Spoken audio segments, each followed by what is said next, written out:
Hey everybody, this is my thoughts on Quake Champions. This is a first-person shooter by id Software and Saber Interactive that was put into closed beta in 2017, and I was actually part of that closed beta, and then it got released into early access later on in the same year, and it's been that way ever since, although it is now considered free to play, so anybody can jump in and play it. But even 3 years later, it is still considered to be in beta, even though they've also thrown in a cash shop, which allows you to spend real money on things. Because, you know, that makes sense for a beta. But we'll get to the monetization stuff in a moment. I actually wanted to do a review on this, but it seems like they're never actually going to take it out of beta, and considering how quickly the player base is dwindling into nothing, I have a feeling that even if they do take it out of beta, it's not going to matter. At the time I'm recording this video, the average number of players is around 560, and the peak number of players in 24-hour period is a bit over 1,000. Or at least that's the data that Steam Charts has. It may be plus or minus a few, it's hard to say for sure. But regardless, the developers are putting out fewer and fewer updates for it, and the player base continues to dwindle, so I can't imagine that they're going to keep this live that much longer. So what exactly is Quake Champions? Well, as I said, it is a first-person shooter and the latest game in the Quake series, which means that it is technically a follow-up to Quake 4, but it's really more of a spiritual successor to Quake 3 than anything else, as it is in fact a multiplayer-only title. And despite having been released to the public a year after the Doom reboot was released, this does not actually run on id Tech 6. It runs on a really weird hybrid of Saber Interactive's proprietary engine and id Tech 5, which means that while the game does have some pretty nice modeling and texture work, as well as some nice particle effects and animations, it is missing several features from the id Tech 6 engine, like Vulkan API support, as well as support for things like Snap Map, meaning there's basically no mod support in this game at all, which, considering the Quake series history with modding, is basically a gut punch to the player base, but that's beside the point. Now, what's much more important is that it lacks several of the engine optimizations that id Tech 6 has, and for a lot of people, this game runs like absolute garbage. It should be noted, however, that your mileage on that is definitely going to vary. I personally haven't run into any major performance issues, occasionally a few dips here and there, but never below 60 frames per second, and it generally runs pretty well on my rig, but to be fair, I am running an i7-4790K, 16 gigs of RAM, and a GTX 1080. It is well above the recommended specifications, so if it did run like crap, then that would be a pretty nasty problem. That said, I have seen people with better rigs than mine getting worse performance, and I've seen people with worse rigs than mine getting better performance, so your mileage is going to vary wildly depending on your own individual configuration, and that's just not a good thing. But hey, at least the game actually looks pretty good, and it also sounds pretty good to boot, with a soundtrack that's a mix of industrial with electronic stuff that actually works out pretty well for the game, and it actually does have Andrew Hulshult working on some of the music for it, so that was pretty nice as well. But even aside from the music, the voice acting is generally pretty well done, although to be fair, everything's pretty ridiculous and over the top, so it wouldn't exactly be hard to do it well. And then there's the sound effects, which are serviceable. They certainly do their job, and they're not terrible, but they are a bit low impact for a Quake game, although they're certainly not quite as low impact as most of the sound effects in the Doom reboot, so at least there's that. So they've generally done a pretty solid job with the presentation, but what about the actual gameplay, because that's really what's going to matter here. Well, it is still an arena shooter in the vein of Quake 3, where everybody starts on a pretty even playing field, and you're going to run around the map and try to find various weapons and power-ups to be able to eviscerate your foes with, and depending on which mode you're playing, it's going to also throw in a few objectives. Or at least, that's the idea. Good luck getting into a match that's literally anything but deathmatch or team deathmatch. In the entire time I have played Quake Champions over the years, I have managed to get into a match that was not one of those two modes maybe once, and that was years ago.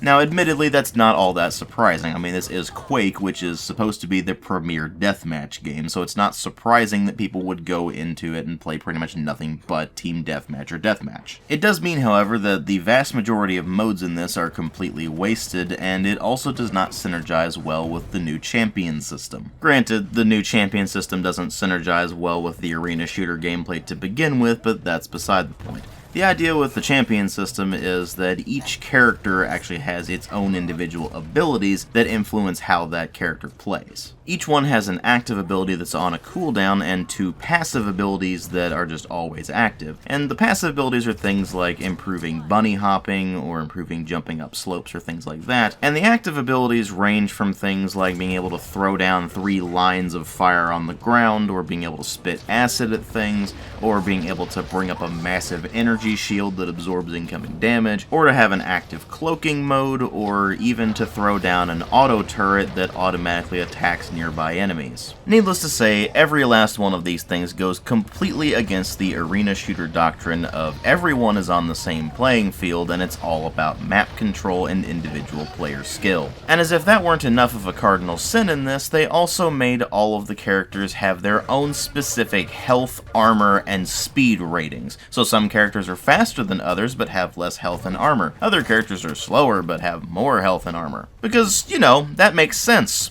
In an arena shooter, where everyone is supposed to be on the same playing field and it's all about map control and individual player skill. Yeah, it's pretty painfully obvious that the developers saw what games like Overwatch and Paladins and all that were doing and said, hey, we can do that in Quake and it'll make all kinds of money, and then they actually put it in the game. It goes completely against the actual style of gameplay that Quake's all about, and it just frankly doesn't work. And honestly, it's a real shame, because they do actually have a pretty solid foundation as far as the raw first-person shooter mechanics go, because that's still more or less Quake 3 but with some slight tweaks. They added in the ability to select a starting weapon as opposed to being stuck with just the machine gun and the gauntlet, so now you can pick a machine gun, a shotgun, or a nail gun, all of which are still less effective than the ones you'll actually find as you wander around the arenas themselves, so they don't break the balancing of anything, and it really just comes down to personal preference there. It's not really a positive or negative change, just a change. And then of course they added in the Tri-Bolt, which is a new weapon where it fires 3 explosive rounds and is very difficult to time properly to where they actually do any real damage, and even then it's just not all that effective compared to all of the other stuff that was already in the game to begin with. They carried over all of the power-ups, and they also carried over most of the movement mechanics, although that depends very highly on which individual character you're playing, although everybody can do rocket jumps, so there's at least still that. And of course the map designs are all very much what you would expect from Quake. In fact, several of them are carried over from previous Quake games, so it's nice to see those in much higher fidelity than they were before, and of course they all still play as well as they did in their previous incarnations. And when you focus purely on the maps themselves as well as the general movement mechanics and the gunplay, it still very much feels like Quake. The problem is that the champion system throws a monkey wrench into the entire thing and just ruins the entire experience. And keep in mind, that's all on top of things like performance issues that are wildly sporadic depending on your own individual hardware, as well as the really nasty issues with the netcode just not being very good and introducing a ton of lag into the game. And then of course the fact that there's no server browser, everything goes through matchmaking only, meaning that you basically don't have a community in this at all. And then on top of all of that, there's the obnoxious microtransaction system, where it started as just loot boxes that had cosmetic items or in-game currency or any number of other things in them, and eventually that was ditched in favor of a battle pass system like you see in, say, Fortnite. Now don't get me wrong, this is a free-to-play game, so having microtransactions in it is pretty much expected, but the way they've done it is just annoying, and when they originally had the game set up on Steam, you could just get the Champions pack, which was about 20 bucks, and it would get you instant access to all of the current and future champions without having to grind to unlock them. In that regard, it used to be rather similar to the likes of Smite, where you could just pay one price and get access to basically the entire game-altering content, and of course you'd have to pay extra for any cosmetic items. Well, now they've done away with the ability to purchase the Champions Pack directly from Steam, meaning you have to go into the game and purchase the in-game currency, and then spend that on the Champions Pack, which is incredibly obnoxious and just serves to make things a lot more complicated than they really should be. But the most obnoxious part about all of this microtransaction stuff, that Champions Pack is the only thing you're going to want to spend money on at all, because all of the cosmetic options in this are downright awful. Nearly all of them are just painfully generic cosmetic options that you would see in just about any other free-to-play game, and more importantly, they just don't fit in with the stylings of Quake. And when you combine all of that together, and you also stir in the fact that there is no server browser of any kind, and there's no mod support of any kind, you end up with a game where the entire concept feels like it was a matter of them thinking whether or not they could, and not stopping to think whether they should. And that all results in a game that doesn't really know what it wants to be. Does it want to be an arena shooter? Well, a lot of it says that it does, but then you throw in the wildly unbalancing aspect of the champion system, and that means that it doesn't really want to be an arena shooter. But does it want to be a hero shooter? Well, it doesn't really put anything on the table that the likes of, say, Overwatch and Paladins don't already do. And both of those games do the entire concept of a hero shooter a hell of a lot better than this. After all, hero shooters work best when you're dealing with objective-based modes and not a deathmatch game like Quake is really meant to be.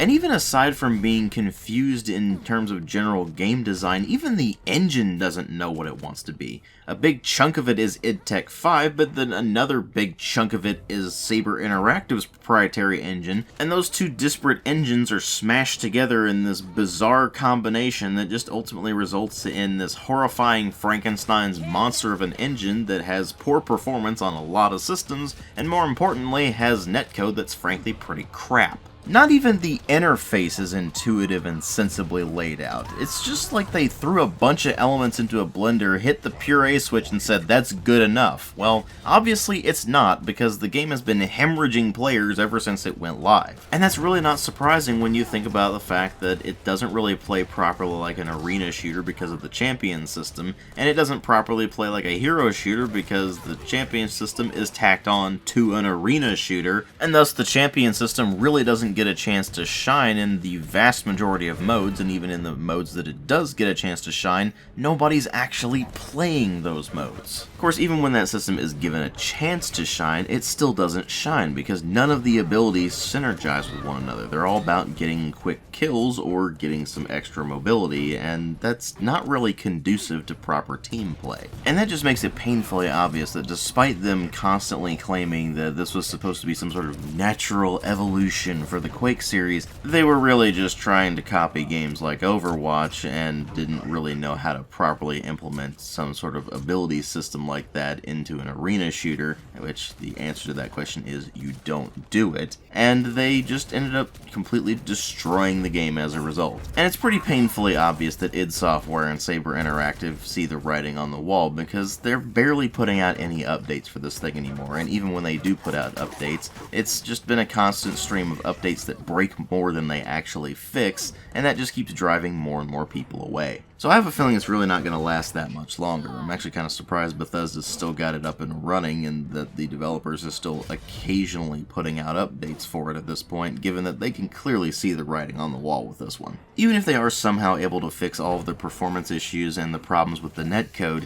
they still have a fundamentally broken game from a design standpoint, and there are even so many smaller touches that just don't work. For example, whenever you take damage, it's hard to tell exactly how much damage you're taking, because you don't really have any proper indicators of that, other than just simply keeping an eye on your health meter. Strangely enough, Doom 2016 has the same exact problem, but at least Doom 2016 gives you an indicator that tells you when you have low health. In this one, you get nothing. It's just, oh look, you've just suddenly turned into giblets. I really don't know why developers seem to be forgetting fundamentals of first-person shooter design at this point, but they clearly are, and it's incredibly annoying. And really, it's just sad to see what's been happening to some of the classic pillars of the first-person shooter genre. I mean, think about it this way. We've got Unreal Tournament, which died a very unceremonious death thanks to Fortnite. We've got this, which is just a mess all around and is dying because of its own problems. And even though Doom 2016 was a successful game, unfortunately, it just doesn't play like Doom anymore. And funnily enough, the multiplayer in Doom 2016 was even more of a betrayal of the arena shooter gameplay style than Quake Champions is. So it seems like none of the big names in arena shooters are actually relevant anymore, and that's just really sad to see. It looks like we're actually seeing the legitimate death of the arena shooter genre at this point, because even other games that have attempted to try to bring that back just haven't had any momentum behind them. I mean, don't get me wrong, the arena shooter genre was never a massive field to begin with, and it was completely dominated by Quake and Unreal Tournament, but now it's basically just been reduced to Quake and a few indie projects, and none of them are doing well at all. There are certainly some old school throwback shooters that have been successful lately, like say Dusk, and that has a multiplayer mode that's very much an arena shooter in the classic style, but very few people actually play the multiplayer in that, and it's primarily a single player game. Of course, even with that caveat, it's still a much better arena shooter than Quake Champions is, which is just downright sad. After all, Quake is supposed to be the premier arena shooter, the one that everybody looks up to, and with Quake Champions, well, at least we have an example of what not to do. Thank you all very much for watching, and I'll see you all in later videos.